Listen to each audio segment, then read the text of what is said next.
Salve, rapaziada, deixa parada como é que vocês? Seguinte, nós vamos aqui todos os tipos de animação do canal Máquinas de Dublagens. Bom, eles estão dublando um canal gringo, então bora lá ver. 3, 2, 1, play! Para todos os públicos, versão brasileira, Máquina de Dublagens. Esse tijolo bem aqui tá vivo. Não acredita? Bom, e se eu fizer isso aqui? Olha, eu vou dar um mortal! Ok. Isso vai ser muito maneiro, tijolinho! Ai, o que vocês estão fazendo, seus moleques? O tijolinho vai dar um mortal, vovó! Mortal!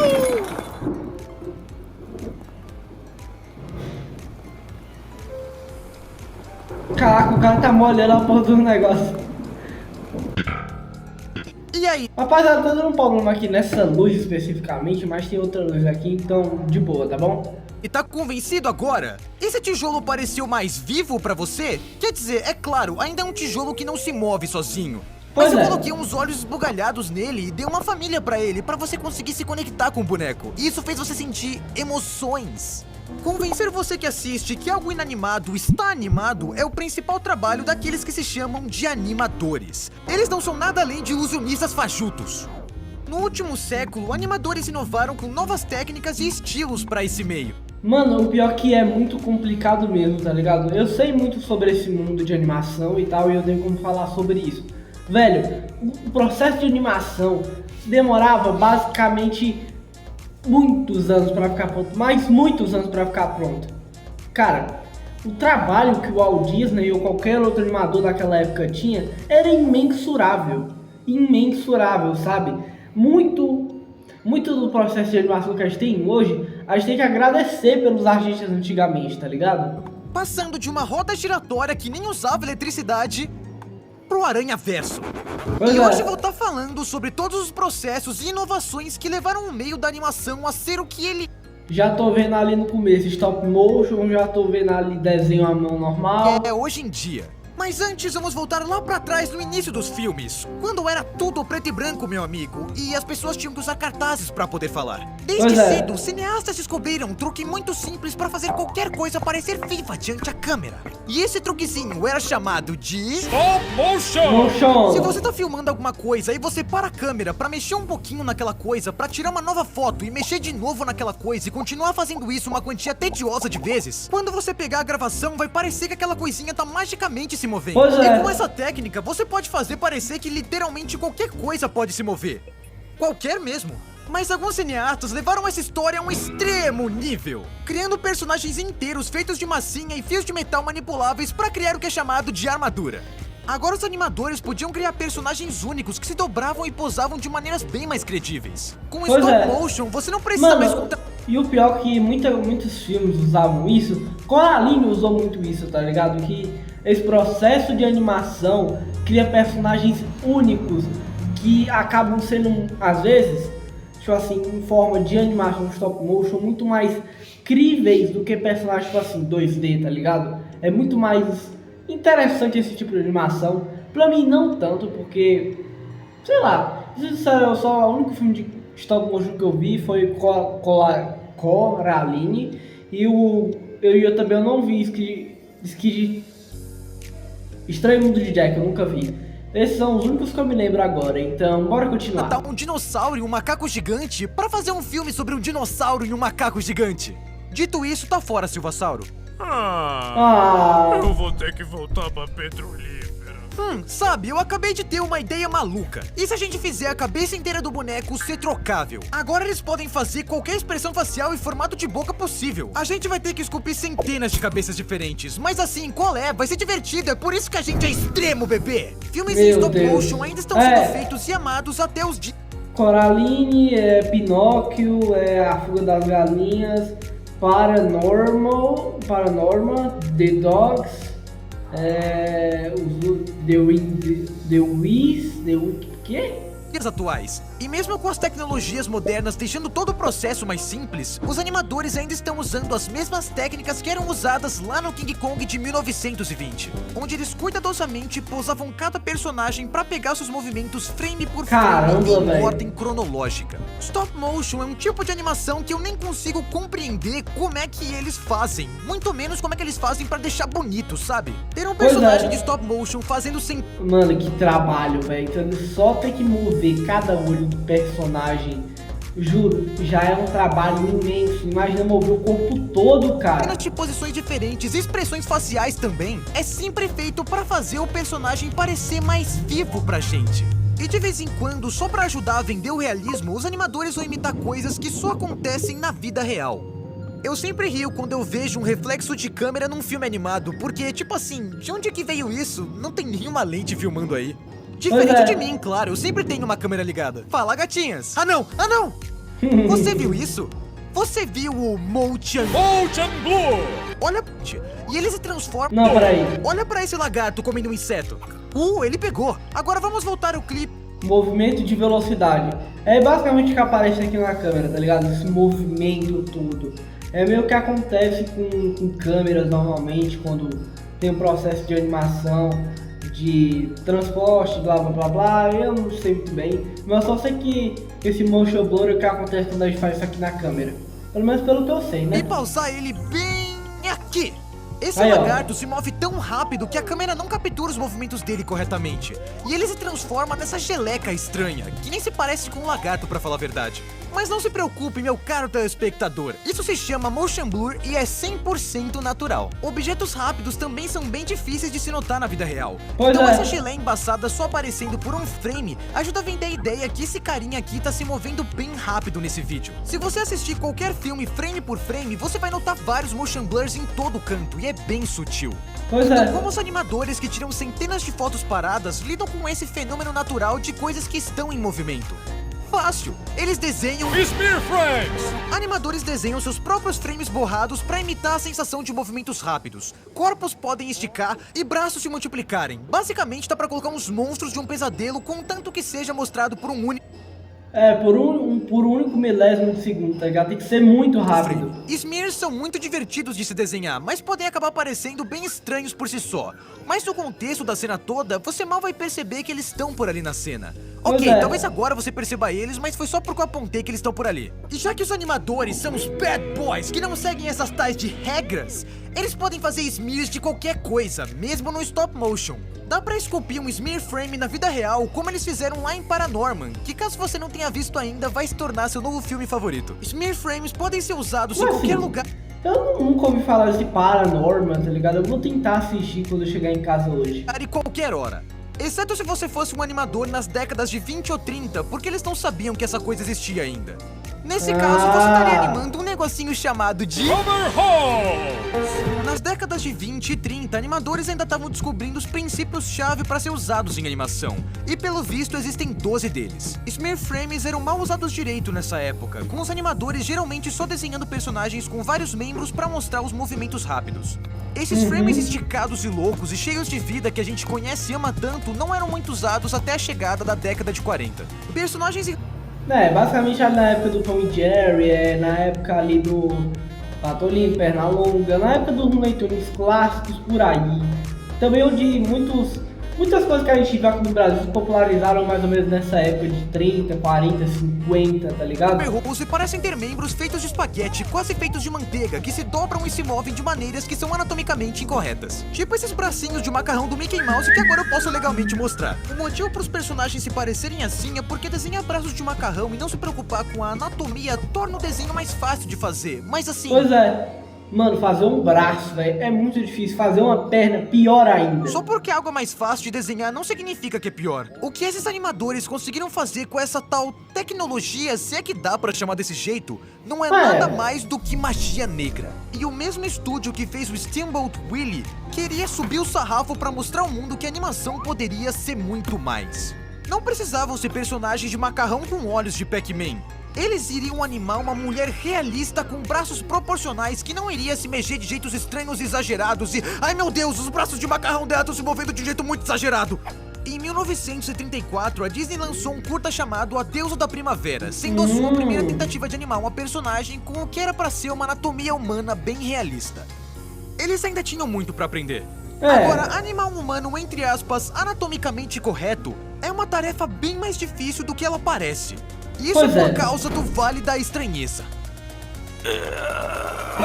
Enquanto os personagens ganham mais características humanas, a gente chega num ponto interessante bem aqui, quando algo se parece muito com um humano, mas tem alguma coisinha estranha. O reconhecimento de padrões do nosso cérebro soa um alarme e fica tipo: tem alguma coisa muito errada com esse quase humano. Pois é, será que é uma emergência, tá ligado? Será que são robôs? Eu dei essa porrada nele ou saio correndo? Então, se você tá tentando fazer algo mais parecido com um humano possível, mas você erra só por um detalhinho, a casa inteira vai abaixo. A Deusa da Primavera ainda assim foi um bom treino pra Disney, porque só 3 anos depois eles lançaram o primeiro filme completamente animado do mundo. Cara, o pior que Branca de Neve ainda é uma revolução até hoje, tá? Que o processo de animação deles foi algo trabalhoso para um caramba, tá? Teve que trazer animais reais da África, de muitos zoológicos, para poder fazer um processo de animação bonito e que ficasse muito realista, tá ligado? Pensa nos animadores tendo que conviver com animais para poder fazer o processo de animação ser muito bonito. Cara, é muito engraçado isso, sabe? E foi a Branca de Neve. Não dá pra culpar a Disney por gastar 6 vezes mais que o orçamento planejado pra esse filme, porque olha só como esses personagens humanos estão se movendo. 10 anos antes, a Branca de Neve e humanos animados se pareciam com isso. Então sair disso pra isso em só 10 anos? Como? Eu não creio às vezes o quão reais esses personagens humanos se parecem. Reais até demais. Bom, eu acho que você já tá grandinho pra aprender os perigos do Rotoscoping! Rotoscoping é o processo de pegar um vídeo da vida real e depois manualmente desenhar por cima de cada frame, resultando numa animação com níveis surreais de realismo pro desenho. E eu digo surreal de maneira ruim.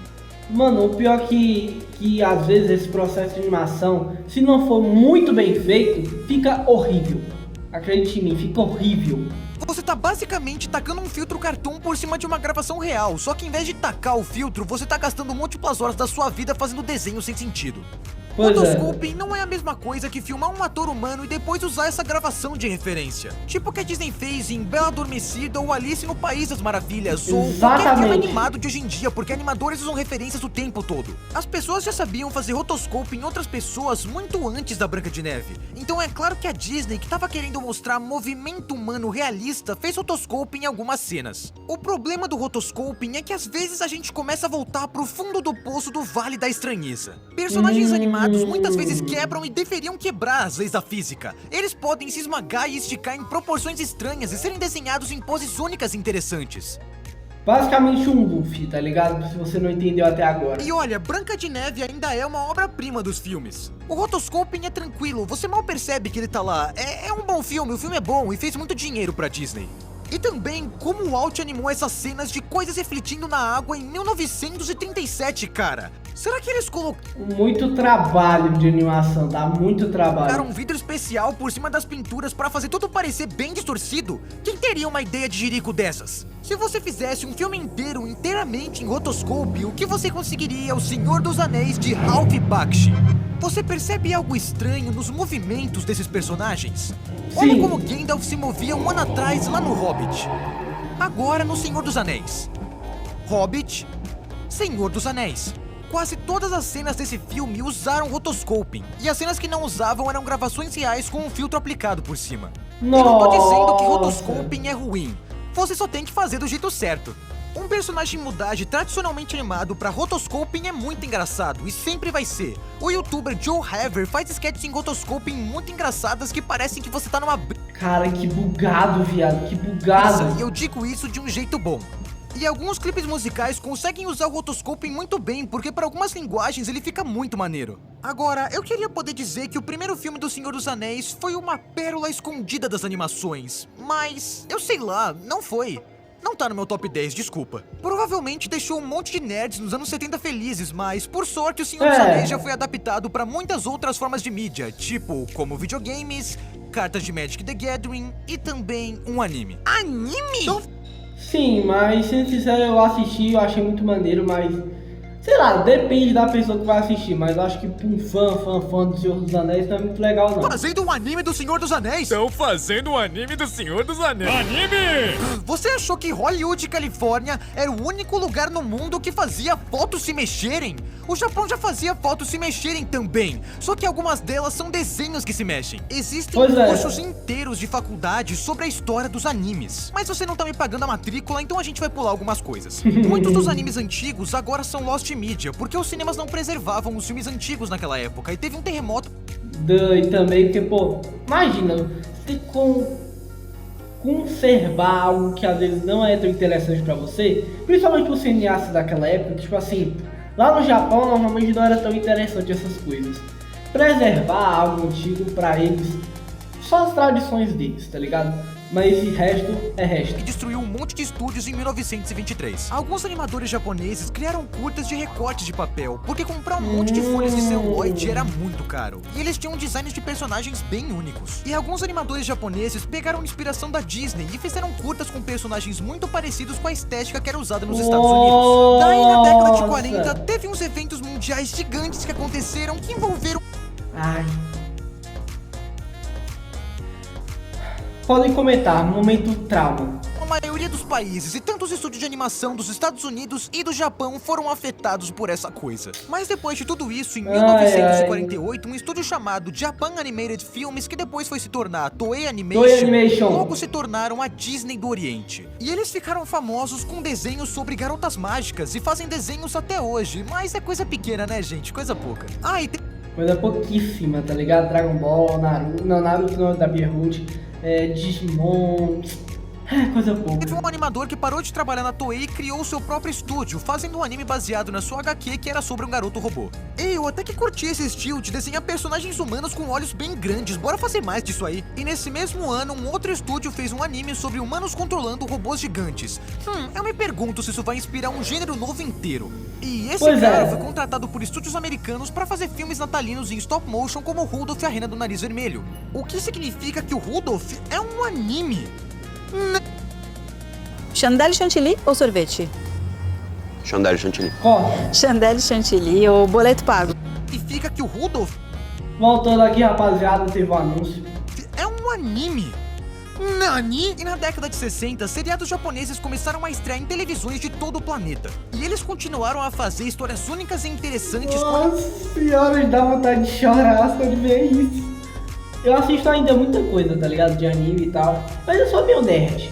Não posso, não tenho medo de admitir, eu sou meu nerd. Eu gosto muito de Dragon Ball, Naruto, One Piece.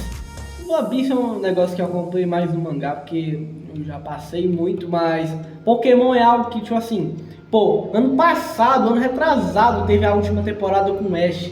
Cara, quando eu vi o último episódio, eu arrepiei pra caramba, velho, quase chorei. Coisas incríveis que são adoradas por bilhões de pessoas e elas cresceram virando franquias extremamente lucrativas. Exatamente. E tipo, eu tô falando das franquias mais lucrativas.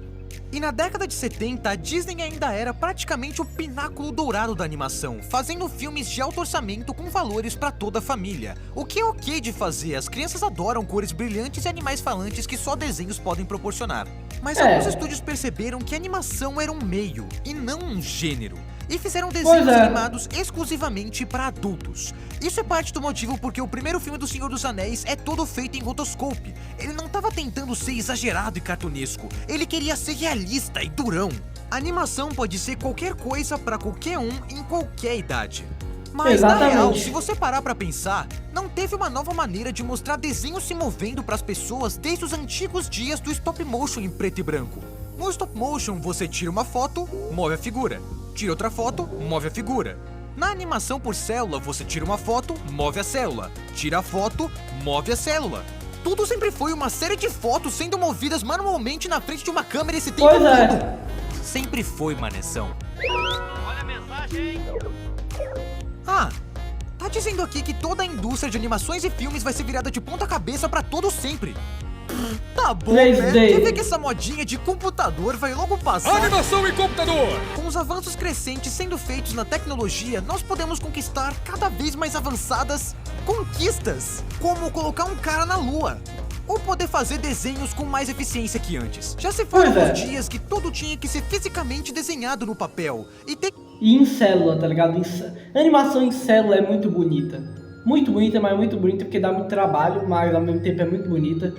Mas em computador é muito mais fácil animar e demora muito menos tempo. que dar um salário mínimo pra centenas de garotas bonitas pra pintar à mão cada frame. Agora a gente pode usar esse computador novinho pra renderizar tudo o que a gente quer. Tudo o que a gente tem que fazer é criar um molde na vida real da nossa mão da vida real, depois desenhar 350 triângulos nessa nossa mão da vida real, então manualmente medir as coordenadas de x, y e z em 800 pontas de data diferentes. Oh, para isso, aqui vai ser muito rápido, solta esse lápis. Agora a gente programa uns keyframes e a gente consegue... Computadores demoram. A gente ainda não tem o poder de processamento pra renderizar tudo. Ah, já sei! E se a gente apontar essa câmera de longa exposição pra tela do computador? Tira essas coisas aqui de arte, mano. Isso aqui é o futuro. E quando tudo acabar de renderizar, a gente vai ter isso. Uma mão humana inteira se movendo sozinha, sem ter que desenhar um único frame. E esse processo foi exatamente o que o estudante... Toy Story foi o primeiro filme a usar essa técnica de animação. Não o primeiro, teve outros, mas nesse estilo aí, tipo assim, pegar objetos animados de fora pra colocar dentro do computador foi Toy Story. Universitário de Utah, Ed Catmull fez em 1972. E enquanto aquilo não foi mais eficiente do que desenhar tudo aquilo à mão, pelo menos mostrou que computadores eram capazes de renderizar animações tridimensionais. E isso foi feito depois que a raça humana pisou na Lua a propósito, então nem vem com esse papinho de efeito especial. E com o poder de processamento dos computadores crescendo exponencialmente, mais e mais diretores de cinema viram os benefícios de usar as imagens geradas por computadores em filmes. E uma década depois de Catmull digitalizar a sua mão, filmes como Tron mostraram personagens correndo em motos de luz impressionantes geradas por computadores. Isso pode parecer, sabe, ruim pros padrões de hoje, mas esses gráficos eram algo que ao dia... mas na época era um pouco melhor do que hoje em dia. Você nunca tinha visto antes na época. Além do mais, o filme se passava dentro de um computador, então provavelmente é assim que as pessoas achavam que era um computador por dentro. Na época, computadores faziam um excelente trabalho criando formas geométricas rígidas, e animadores usaram isso a seu favor. Personagens ainda tinham que ser animados tradicionalmente em células, mas objetos que não iriam mudar sua forma, tipo caldeirões pretos, podiam agora magicamente voar em círculos ao redor dos personagens. A Disney realmente mostrou o poder de processamento dos computadores durante o clímax de As Peripécias de um Ratinho Detetive. Na cena de luta entre os dois roedores dentro da torre do relógio, todas as engrenagens mostradas eram geradas por computador. Animadores agora podiam fazer qualquer formato complexo se mover em um espaço tridimensional sem ter que desenhar um único frame. Quer dizer, exceto pelos personagens, claro, esses aí eles ainda têm que desenhar. Gráficos computadorizados chegaram pra ficar, com a Disney usando eles em cada vez mais filmes, como esses carros em Oliver e a Sua Turma, ou o navio de Eric em A Pequena Sereia. E aí eles só pararam de usar células mesmo. Começando com Bernardo e Bianca na Terra dos Cangurus, a Disney não usou mais células e fez filmes inteiramente digitais, com um programa chamado CAPS. Então, se você já quis ter uma célula da Joana Goana comendo um ovo, isso é uma pena, porque essa porcaria não existe. O que é uma merda, porque a Joana é o melhor lagarto que a Disney já fez na história. Não encosta! Séries de TV e animes ainda usaram células até mais ou menos o começo dos anos 2000, mas eventualmente todo mundo... Pô, é foda. Pô, a partir do momento que ficou tudo digital é muito triste, tá ligado? Que a gente perdeu uma parte da nossa vida de, sei lá, pessoa que gosta disso, de animação. A gente perdeu um contato, a gente tinha mais que sabia que existia aquela célula, que a gente às vezes podia comprar, ou às vezes pensar que isso ainda existe é muito mais maneiro do que tudo computador. Foi pro digital. E agora, pra colorir um frame, você só tinha que fazer. Então, computadores eram ótimos em fazer formas rígidas e não flexíveis, mas alguém já tentou fazer um personagem? Personagens feitos em computador! Um grupo de técnicos de computação trabalhando para um pequeno diretor indie chamado George Lucas estavam levando essa forma de arte a um nível extremo e criando personagens inteiros completamente gerados por computador. Então, um pequeno empresário chamado Steve Jobs contratou esses técnicos para a nova empresa dele, que ele intitulou de Pixar. Sim, o Steve Jobs foi um dos fundadores da Pixar. E ele originalmente fez a empresa para vender um computador de alto desempenho forte o suficiente para renderizar animações 3D. Mas aí ninguém comprou o computador, porque ele custava $135 mil. Caramba! Então a equipe desistiu da ideia de vender computadores e só ficaram fazendo desenhos gerados por computador. Mas eles logo descobriram um problema novo. O computador tinha um problema de acertar as texturas. Tudo ficava errado, inclusive bebês. Ficou tudo parecendo meio feito de plástico. Então a solução para esse dilema foi fazer um filme com o elenco inteiro sendo composto por personagens realmente feitos de plástico. Exatamente. Ninguém sabe como elas são de verdade mesmo, então até que colou. A Pixar continuou desenvolvendo processos novos para fazer os computadores gerarem mais texturas e iluminações únicas, como poder simular o cabelo humano, fazer pelos de monstros ou simular uma iluminação que pareça que as coisas estão debaixo d'água. Nenhum outro estúdio era pioneiro em fazer imagens geradas por computador como era a Pixar. Mas aí em 2006 a Disney comprou a Pixar, mas eu não acho que o Steve ficou chateado, porque um ano depois ele alcançou o sonho dele de vender um computador de alto desempenho. Mas dessa vez um pouquinho mais em conta. Só um pouquinho mesmo. Agora eu quero... Só um pouquinho. Ah, meu querido iPhone, eu não gosto de você, você não gosta de mim. Continuo te odiando. Nunca vou usar você na minha vida. cortar qualquer ideia errada que os computadores fazem todo o trabalho para os animadores. Os animadores ainda têm que manualmente posar o corpo e expressão facial dos personagens por cima do personagem. Animadores constroem um sistema complexo de módulos e ossos que deixa eles manualmente posarem o personagem em qualquer posição possível. É quase como um fantoche de stop motion digital, ou um fantoche normal, só que sem nenhuma corda. Então é como se todos os personagens em CG fossem versões mais complicadas do Pinóquio. Usar rigs de personagens é realmente a única maneira de animar personagens em 3 dimensões. Mas não é como se a gente pudesse usar rigs na animação 2D. Nessa tal dimensão 2D não tem nem aonde encontrar o eixo Z. A animação em 2D só pode ser feita desenhando à mão 24 novas imagens a cada segundo. Mas na verdade não, eu menti! Mesmo lá atrás, quando os personagens eram animados em papel e células, os animadores não desenhavam um frame inteiro novo a cada frame presente. Geralmente eles animavam um pedaço do personagem e pintavam cada pedaço na sua própria célula. Se lembram do Robin? Eles desenharam um corpo e 5 cabeças diferentes. Mas já que células são objetos físicos que ficam mais difíceis de lidar quanto mais você tem, animadores na época só podiam quebrar o personagem entre 2 ou 3 células. Mas agora, graças aos computadores, a gente pode quebrar um personagem em quantos pedaços a gente quiser. Tipo uns 4, ou uns 5, ou 173! Você por acaso já brincou com um revolucionário e gratuito software de animação chamado Pivot Stick Figure Animator? Se você é o tipo de pessoa que fala: "Ah, eu desenho muito mal, eu nem consigo desenhar um palitinho", então você vai amar esse programa. No Pivot, você é dado um boneco de palito pré-feito ou um cavalo, que tem essas juntas que podem ser posadas como você quiser. E cada um dos membros desses bonecos são só pedaços individuais que estão conectados de um jeito para fazer eles parecerem ser um bonequinho de palito. Então, para fazer essas animações, a gente nem tá desenhando de verdade. A gente só tá manualmente posando um personagem como um marionetista digital. Eu não tava dizendo que você pode fazer 173 pedaços de rig só pelo meme, porque esse é o tanto de pedaços que eu utilizo. Isso aí, até eu sou um rig. E eu posso te contar um segredo? Muitas animações de TV também usam rig. E é claro que a animação tradicional feita à mão... mano, o pior é que, tipo assim, todos os processos de animação são muito complicados, mas as animações de TV são mais ainda, porque é um orçamento muito mais pequeno, em que, mano, é muito mais barato do que uma animação pra cinema, tá ligado? Ainda é usada pra fazer essas séries. Não é uma forma de arte perdida ou algo assim. Mas rigs são muito úteis pra fazer animações de nível ainda assim muito alto de qualidade, com um custo barato de produção. E como a gente já sabe, a animação pra TV tem que criar mais animação com menos orçamento. Mas talvez a animação por rig ainda esteja longe de ser o custo-benefício que você tá procurando. E talvez você não seja fã da aparência de fantoche complexo e você queira alguma coisa que pareça mais humana. Bom, tem mais um processo de animação pra gente conhecer, chamado de Motion Capture! Se a gente botar um ator dentro desses trajes bobos com bolinhas de ping-pong, um computador pode localizar e gravar os exatos movimentos desse ator. Agora é só a gente pegar esses movimentos, colocar um modelo de personagem por cima e a gente vai ter uma animação bem merda. Motion Capture é tipo um rotoscoping da animação 3D. Ele corta custos, mas o resultado é humano demais e a gente volta lá pro fundo do Vale da Estranheza. E é por isso que as crianças do Expresso Polar parecem umas aberrações, porque elas estavam seguindo os exatos movimentos do Tom Hanks.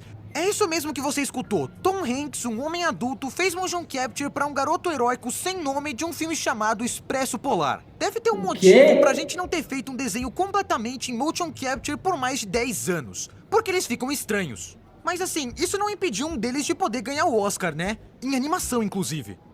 E antes que pergunte, não foi a Casa Monstro ou Tintin, foi Marte Precisa de Mães. Duh! Assim como o rotoscoping, motion capture pode ser usado corretamente. Personagens gerados por computador atuando lado a lado com atores reais é uma parada que eu acho muito legal. Não é à toa que esses personagens em animação que aparecem nos filmes live action se mexem igualzinho aos atores reais em cena. E não vamos nos esquecer de todas as VTubers que usam tecnologia de motion capture para trazer os seus lindos atributos à vida. Não importa qual método alguém use pra tentar te convencer que alguma coisa tá vivinha da Silva. Eu acho isso incrivelmente bacana. E eu espero que você ache bacana também. Mas talvez você não ache isso legal. E você não ligue pra animação. E você só botou esse vídeo pra tocar enquanto você faz faxina. Não esquenta com isso não, eu faço isso toda hora. Eu só gosto de aprender sobre como as minhas mídias de animação favoritas são criadas. Porque nem sempre é o mesmo processo. E eu acho incrível que tecnologias novas permitem qualquer um se expressar de qualquer maneira imaginável. Uma pessoa se expressando. Ei, malandro, não finge que não entendeu não, filho de uma égua. Desde os grandes estúdios que agora são pioneiros em estilos novos e interessantes de animação, até os estúdios indies que têm acesso a tecnologias incríveis que permitem qualquer um, trabalhando do seu quarto, nos seus pijamas, a criar verdadeiras obras-primas da animação. Então, se você é o tipo de pessoa que gosta de enganar os outros fingindo que alguma coisa tá viva, então você merece todo o respeito do mundo. Então bora ver algumas pessoas que ajudaram a essa animação desse vídeo aqui a ser possível. Maneiro. Olá! Você acabou de chegar no final desse vídeo. Eu espero... Bom, valeu, pessoal. Eu entendi muito, porque, mano, eu entendo muito desse processo de animação e o quão é difícil e o quão muitas pessoas do passado se esforçaram para poder fazer isso acontecer. Bom, pessoal, esse foi o vídeo, espero ter gostado. Deixa o like e tchau.